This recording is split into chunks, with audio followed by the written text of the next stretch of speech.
We are going to be kicking off this particular best of two here on Inside and Out. We're in the bottom left-hand quarter of the map, swatting all the way in the bottom left-hand quarter. We have the blue Protoss player. At the time, I believe... Teamless. I need to remember. Yes, at the time, he was in fact teamless, representing Clan Storm G, but currently representing Team Liquid. We, of course, are talking about Skillous. And spawning in the top right-hand corner of Inside and Out, we have his opponents, the American Protoss player representing Alpha X. It is Astrea. Max Angel. Yeah. Let's go, Poppy. Let's go. Max Angel, likewise, has been on a tear recently, has been fighting the King of the North, has been fighting Neeb for that North American crown, has been even having a lot of training sessions over in Korea. Yeah. Most recently, he participated in... No, it wasn't Super Tournament. But he has been participating in a lot of those Korean sort of weeklies and show matches and what have you going on there. Yeah, he was playing in the ESL Open Cups for Asia as well when he was in Korea. He did, of course, go back to the land of the Americas for the holidays. I don't know if he's back in Korea right now. I don't think so because of Katowice. He's going to be, of course, heading over there to represent his nation, and yeah, it's been really impressive. I don't think people are necessarily looking at him to win IM Katowice, but he can definitely take some names. He absolutely can, and you know, I do feel like overall 2022 was a good year for the NA3, of course, Neeb, Scarlet, and Astrea. But it seems as though Astrea, I don't know why, but Astrea just impressed me a little bit more than the other two this year. And this might be why. He just knows how to be as annoying as possible. Let's go, Bobby. A couple of shield batteries are thrown down. Astrea, of course, did open up with a Zealot first. He's rushing across the map. The shield batteries are still not done. It's going to be close. We have that Zealot on Zealot action. But the probe of Skillous was able to help a little bit here, was able to provide a little bit of extra damage. And this has not paid off at all for Astrea. Yeah. Or has it? I mean, he shows up with a Zealot, but he's on the wrong side of the wall. Yeah. These shield batteries are being cleaned up. It was a very close defense there by Skillous, but he was able to hold on anyway. This is an opener that has been rising in popularity. Hero does this to great effect. He's been able to end some games real quick, but Hero is Hero, and Astrea, he's still trying to bust through that wall. Effective. He is. He has been able to bust through just like so, but now Skillous has more units. He has the defender's advantage. Shield battery for himself has just about finished off, and Astrea, he's trying to macro himself out of this position. He's getting a natural base, but he is so far behind. And I mean, look at the timing of the natural compared to Skillous. Skillous, he already has his base up and running. Skillous wasn't paying attention for a moment. He does lose one of his stalkers, but he's got a second stalker. He's got the high ground. Skillous is fine, and Astrea is miles behind. He really, really is. I mean, just look at the units lost tab. Astrea has lost 550 more minerals than Skillous has. And thanks to all those shield batteries that did not pay. That did not pay for themselves. Yeah, it's one of those things where sure, you can argue that Skillous, he lost some mining time because he had to pull the boys. Sure, that's true, but Astrea still invested so much into that early game aggression. The goal there, by the way, was for his shield batteries to eventually finish, and then for him to try and depower the production and overwhelm whatever it was that Skillous had, and maybe even end the game early, or even kill that natural so he wouldn't be so far behind expanding himself. But now Skillous, he goes for his own counterattack, and yeah. Yeah, that stock is just a little bit too far away from shield battery range. It does retreat back into position. So Astrea should be able to hold this, but it's like you said, like, Skillous may have lost some lost mining time earlier, but now he's up over almost 15 workers. Skillous is getting a third. Astrea doesn't even have any workers that is natural. Yeah. Skillous is taking a third base. That's how insanely ahead he is. Astrea does have a Twilight Council, so I was thinking maybe he would go DTs. And he does have a proxy pylon, but he's instead going for Adept Harass. Yeah, this is seen though by Skillous, so he is able to take out these Adepts before they can do any damage. I'm scared to look at units lost time now. This is brutal. The second Adept goes down. Look at the units lost tab. It goes down to probes just to add some insult to injury there. Yeah. Indeed. It's just I'm trying to think of a way here, and Astrea is gonna have faster blink. His blink just now finished, so he will have that micro potential, but he doesn't have high ground vision. He doesn't have the numbers either. He's got 4 stalkers to the 5 of Skillous. He blinks on forward. He's gonna pick up a couple of probes. Oh, not too bad. Whatever he can get at this point. I mean, it still drops in a bucket compared to how behind he is, but bit by bit, those drops can add up to tsunami. Oh, I was thinking a glass of water, but yeah. Sure. We were talking about it, and there it is. We have a Dark Shrine being thrown down again. Like, Astrea has to do whatever he can to come back, and as soon as he throws it down, a hallucination from Skillous sees it. Like so. But he cancels the Dark Shrine. No, probably not. I mean, we'll see if he does. Meanwhile, a bit of a skirmish here between our 2 stalkers. Astrea loses a couple too many, though. Skillous just has too much. He now has his own blink as well, so he has that counter micro available to him. Astrea, I imagine... I was going to say he may just be forced into a 2-base all-in, but he is getting into position to take a third. Yeah. Even if he did decide to go for a 2-base all-in, I'm not convinced he has the army for it. Yeah, I'd have to agree, as we do see a little bit more aggression, but 8 probes do go down, but we force a recall. Only 2 stalkers of Astrea make it out alive, and I worry that he's being a little bit too careless with his units, and he may just not have enough to defend against the counterattack that should be coming soon. Yeah, the Immortal is done. We're just waiting for Warp Prism pretty much right now for Skillous. Pretty much. There we go. Yeah, the Prism, it does pop out. The armies are missing each other. We do see Astrea coming in from the left-hand side. Skillous, though, is not turning around. We're going to end up in a bit of a pseudo-base trade, but I don't think Astrea can even force a base trade. Oh, the Prism! Oh, doesn't quite go down. I was going to say defensive DTs could work, but Skillous has detection, and 2, the DTs are warped in across the map. The Warp Prism of Astrea does go down as well, so yeah. Yeah, there's detection at home. The DTs do not get in. We do see Skillous trying to hunt down the army of Astrea. He has found the stalkers, and he is looking to dive on them and hunt them down. Skillous is taking a 4th! Because why the hell not? He is so far ahead, he can do whatever he wants. Warp Prism will go down for Skillous. Something. Yeah. The Prism goes down. There's still a proxy pylon out here for Astrea, so you can try and go for a backstab. He has an Immortal. There's a world where if he fights the army of Skillous, like segmented and fragmented, he can maybe take a fight, but Skillous, he smells blood in the water. He blinks on forward and takes down an Immortal. Yeah, Skillous, he's no centipede. He fights as one with all of his units. They blink right on top of the Immortals, and now, yeah. Yeah, because they got segments. Do they? Wait, maybe they don't. Maybe they do, I don't know. We do see a DT swiping away at the 4th base of Skillous, and we do see Astrea blink on forward. He takes down the Immortal of Skillous. Not a bad pickoff, but he still takes a lot of hits, and all that Skillous has to do is continue to deny this 3rd base.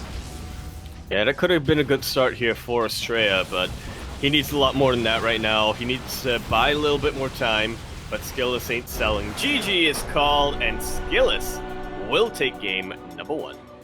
Oh, GG, well played.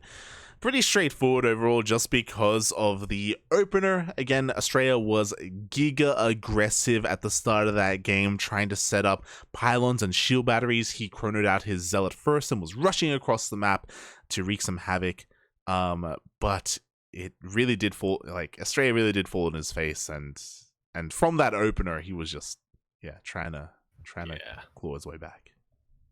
He really, really was, and I don't know, I mean, he was taking steps to try to crawl back into that game, but it felt like everything he could have done to come back, Skillous already thought of, and Skillous was already preparing to counter. Mm-hmm. Yeah, and I think that's what we have to commend Skillous, right? Because he didn't just defend the early game, but he prepared himself to deal with everything, right? He got his robo, he got detection, he wasn't too late on his own blink. He took his third relatively quickly as well, just to capitalize on his advantage and to just get further ahead. Like, it felt like he was doing everything right there. Yeah. You can't outsmart Skillous, man. You can't. If you want to beat him, you gotta ape. Oh god, it's what I want to see in this PvP, and we'll see if we get it. Again, Astrea, he's an amazing player.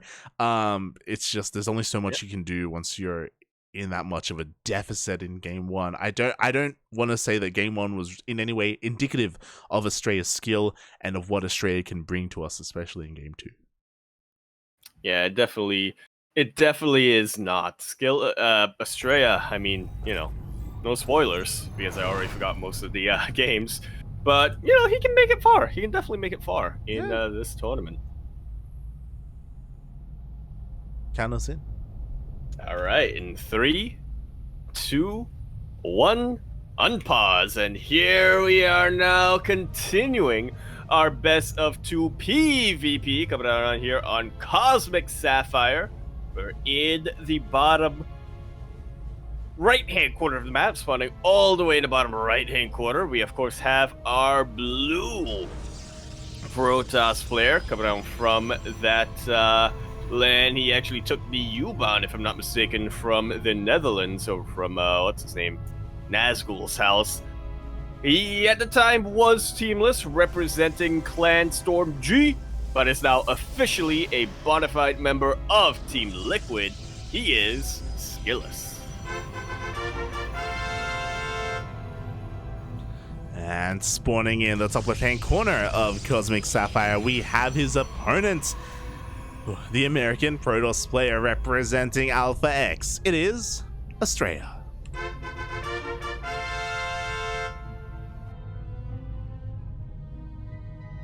I think I actually have to make a slight correction. I'm not sure if the U-Bahn actually operates in the Netherlands.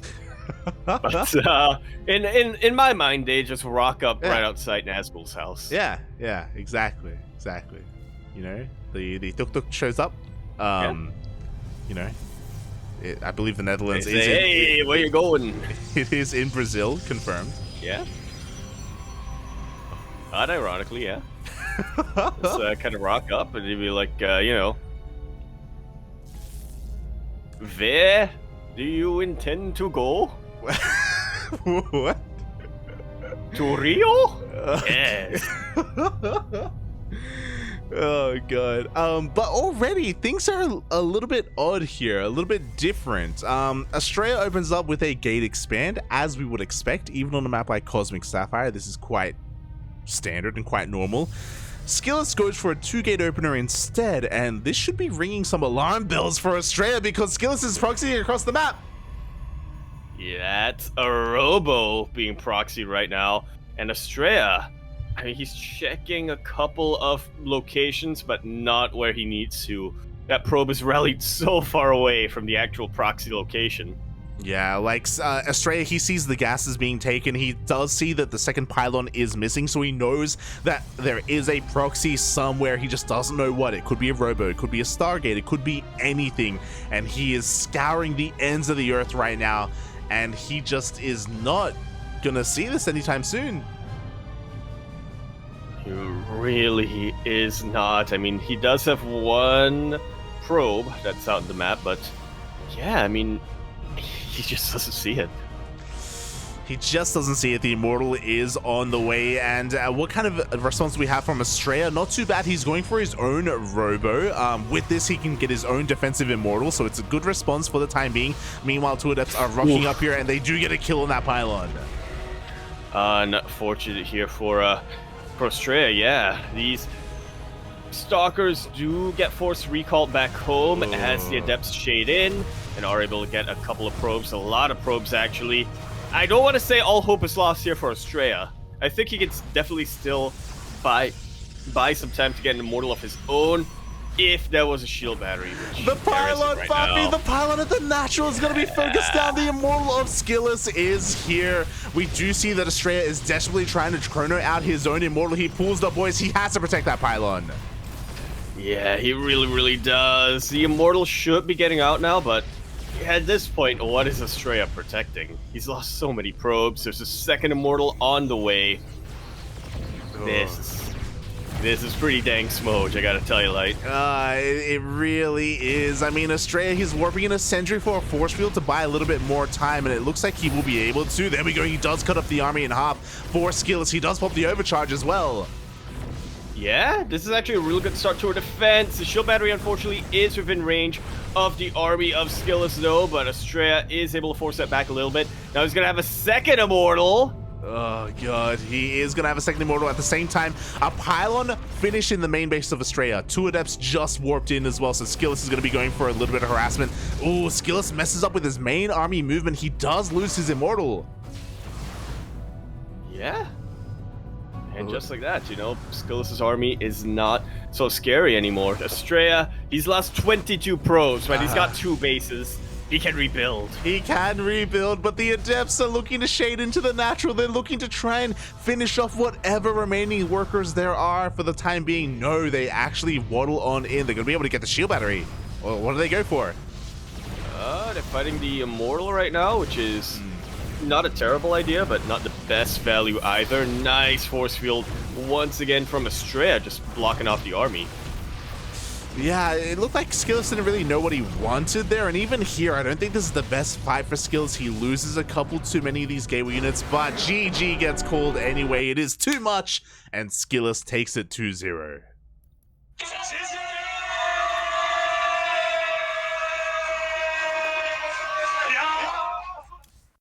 And I said you had to ape to beat Skillous, but I didn't think Skillous would be one to ape it up against a player like Astrea. GG, very nicely done here for Skillous, taking that series 2-0. Yeah, very nicely done by Skillous. Very aggressive play coming out in game 2, and it was really smart, I think, because I'm with you, and I'm sure Astrea is with you as well. I don't think he really expected hyper aggression from Skillous, so he wasn't really prepared for it. He did open up Robo, which is a very safe thing to do, so that was a good move from Astrea. We could see him, you know, start to work on his Immortal count, but it's unfortunate that he allowed that pylon to finish in the main. I say allowed because he did see it when it was thrown down initially. It's just because of his gate expand, he didn't have a lot of production, and he didn't have a lot of units to actually kill that pylon. His army, his forces were focused at his natural. Like he didn't have the supply to split up and deal with all of this.